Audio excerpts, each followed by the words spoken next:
Hey everyone, and welcome back to my Lilac Hill. My name is Brittney. If you're new here, welcome. If you're not new here, welcome back. Today I am going to be doing a lot of work out in the garden, and I'm going to prop my tripod up and bring you along for as much of it as I can. I did film a full garden tour this morning and it is uploading as we speak. So depending on how fast my internet is, it'll either be out later today or tomorrow. But right now my daughter is taking her morning nap and my son is actually laying down on the verge of sleep. So I have the baby monitor out here. If you hear a few things in the background or some beeping, it's probably the monitor. But I'm gonna go ahead and prop my tripod up and we are gonna start harvesting some radish and getting that cleaned up so we can sell some in the store. And then we are gonna get to work weeding some of these beds in the garden. One of the things that I've adopted this year is filling everything out in one notebook, where I'm planting things, what date I'm planting things, when I'm harvesting, how much I'm harvesting. I'm trying to keep track of the weight of the food that I'm able to produce in my garden. And so I've got my notebook here with me today. This is the first year I've ever done this method, so I don't know how realistic it's going to be for me moving throughout the season, but I'm gonna try. So far I really like it. So I'm just gonna go ahead and start writing down that we're gonna be harvesting some radish today, and I've got a digital scale in my wash house that I'm going to weigh them and record the weight as well.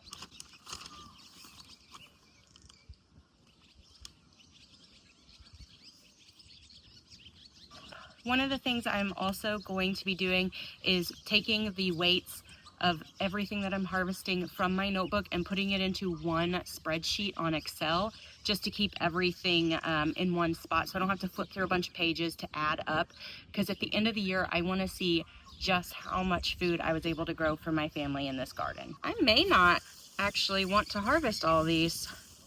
I thought there was going to be a lot more to harvest than what I'm seeing. I planted a lot of these way too close together, so it may be that I'm just going to be thinning out. Some of these are decent size for salads, so I'll probably take them inside. I don't think I'm going to sell these. I think I'm going to thin some of these out, let a few of them get a little bit bigger, and then I can sell those. That's a good size one, but something beat me to it and already ate on it, so that'll go to the chickens. It's a pretty one.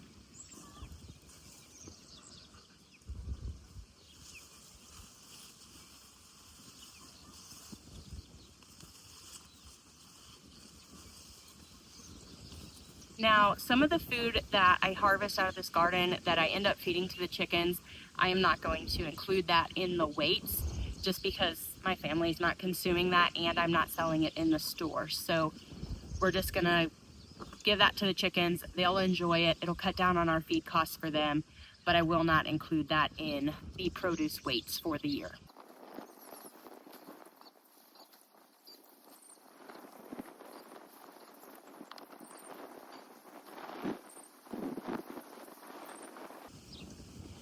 So what I'm doing is I'm just making two piles. In this pile here, I have the radish that I'm going to end up taking into my family. And in this pile here, I'm going to take those over to the chickens. And then what I'm going to do is I'm going to leave the rest of this in this bed to continue to grow. And now that I'm thinning this out, they'll get a little bit bigger and we'll eat on them over the course of about the next week.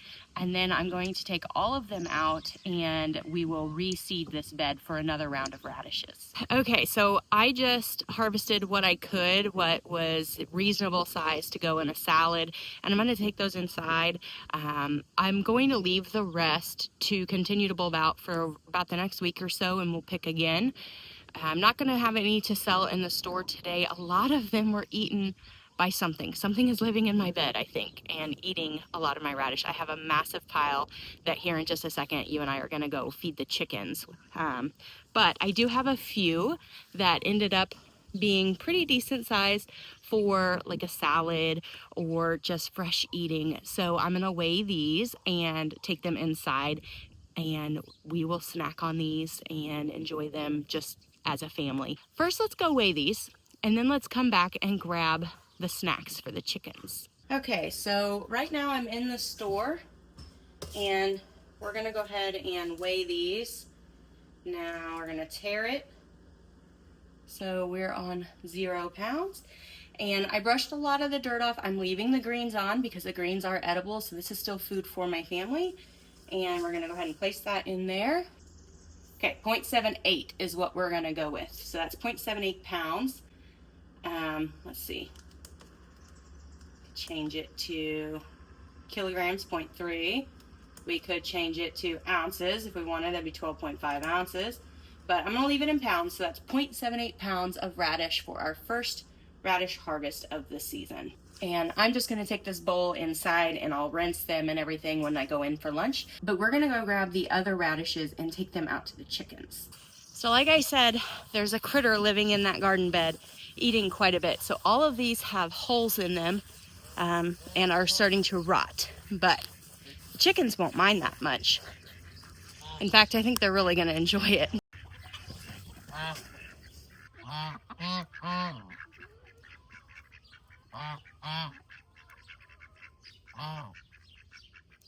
One of the ways that we cut down on our feed cost here on the homestead or on the farm, we're gonna do a video on that actually here soon. My husband and I have been wanting to sit down and do a video where we interview each other on our definition of homestead and farm and what do we consider this place, because I consider it both. And we'll explain why. But anyways, one of the ways we cut down on the feed cost is we grow corn and soy. My husband is a row crop farmer, so we grind our own feed for the chickens, but also we put them out on pasture anytime that the weather is nice enough. That dramatically cuts down and they get all of our garden scraps. So they love this. It cuts down on their feed costs, which we really enjoy. And the nutrition in their eggs goes sky high when they're fed like this. The yolks go from a really pale yellow to a bright golden sunny yellow yolk. And that just means it's full of nutrition for our family. So giving them the garden scraps is never a waste for me. Now that we've fed the chickens, I want to head over here and grab a little bit of bone meal and blood meal to sprinkle on my onion bed. Onions are really heavy feeders, and I have yet to fertilize them this year, and they could use it. So I'm gonna give them a little bit of a boost, and then I think that's probably all I'm gonna be able to get done before going in to start prepping lunch. But if my daughter is still asleep, I will come back out here and we'll start weeding some of those beds. So like I said, onions are really heavy feeders, and they really require a lot of nitrogen and phosphorus and potassium. So today I'm going to be using some bone meal and blood meal. These are just by Epsoma. You can get them at any garden center or even on Amazon, I think. And that will take care of my nitrogen and my phosphorus requirements. Now my potassium, what I typically do is I soak my banana peels in water them with that to get the potassium. I've been out of bananas for quite some time, so when I go to the store, I'll get more bananas. But for right now, we're gonna at least do what we can and sprinkle some blood meal and bone meal. And this does not have to be an exact science. I probably should be wearing gloves for this. I don't do that a lot. A lot of what I do, I just get it done because I don't have a lot of time. But if you felt more comfortable either using a cup or something you could pour it on, or gloves, by all means do that. I'm just gonna kind of sprinkle it on, and I'm gonna do that with the blood meal and the bone meal.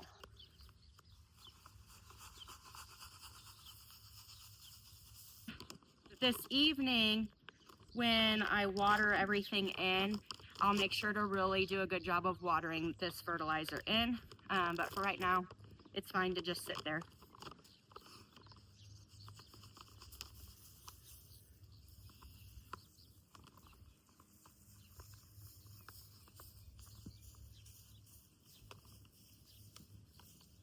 Now, one thing I want to point out, you'll see my dog sitting back there, Murphy.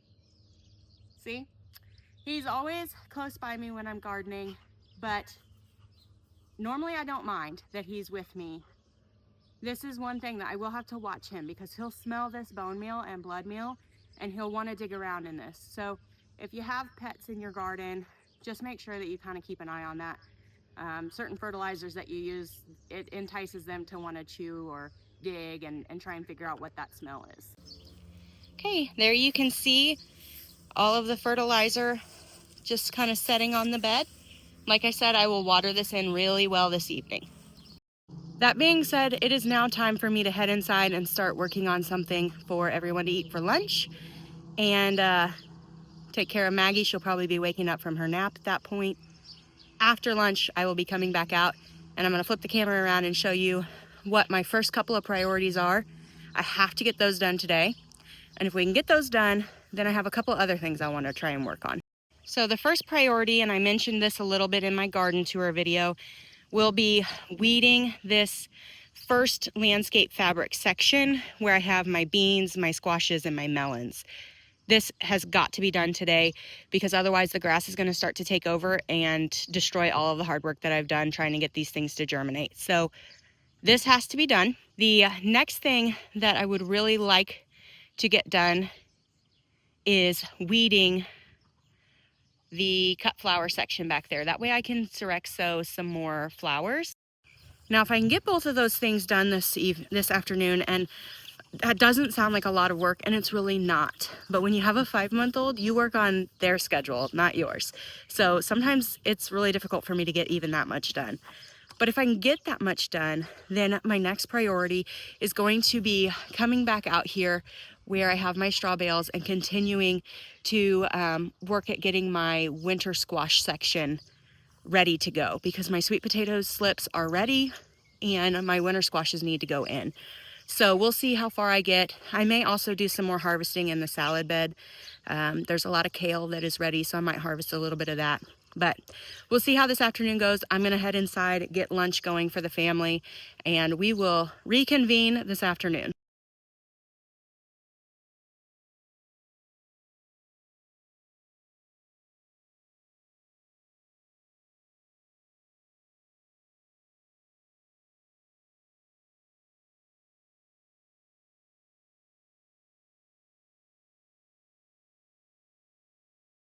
What do you think, Miss Maggie? You like being out here while I'm in the garden?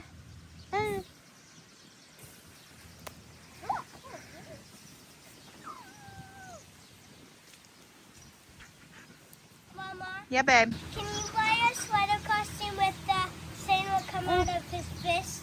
A shadow costume? No, not shadow. Who?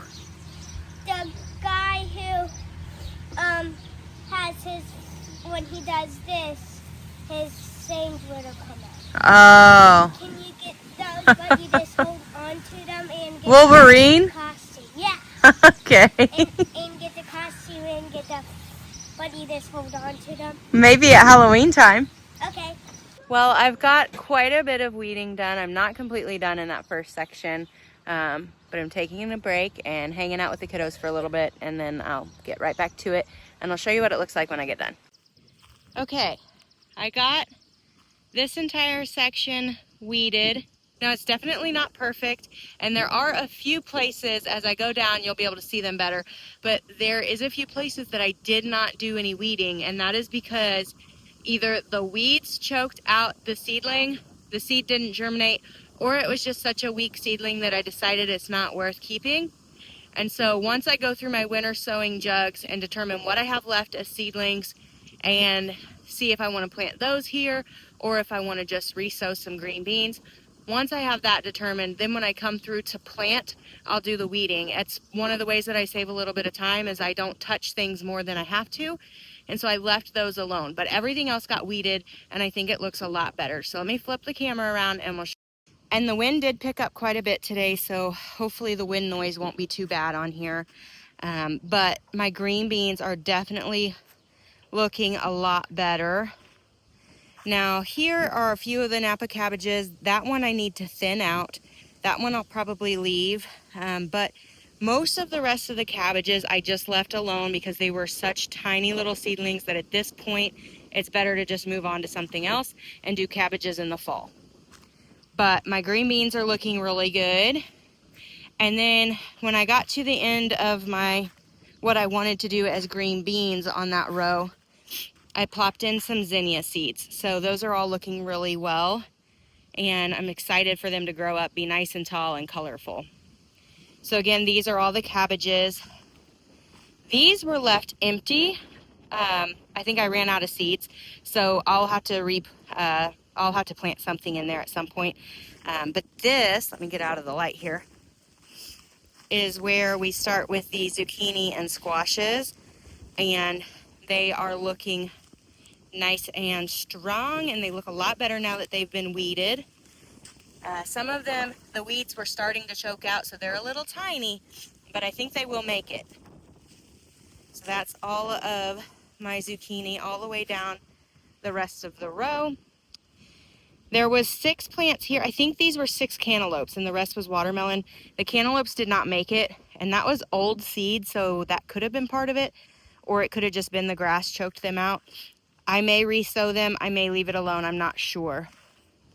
But then as we go down, I've got different watermelons. There are a few hit and miss spots, like this one didn't germinate, but this one we've got a couple, so it's not a big deal. Most of them have more than one watermelon in them, and there is Crimson Sweet, Black Diamond, and Orangello watermelons in here. So a few different kinds. So overall, I'm pretty pleased with that. It took me about 2 hours to get all of this done, actual working time, but it took me about 4 hours because I had to stop, go inside, feed Maggie, and both of my kids were tired, so I had to get both of them down for a nap. They're inside napping now, so I was able to come out and finish up.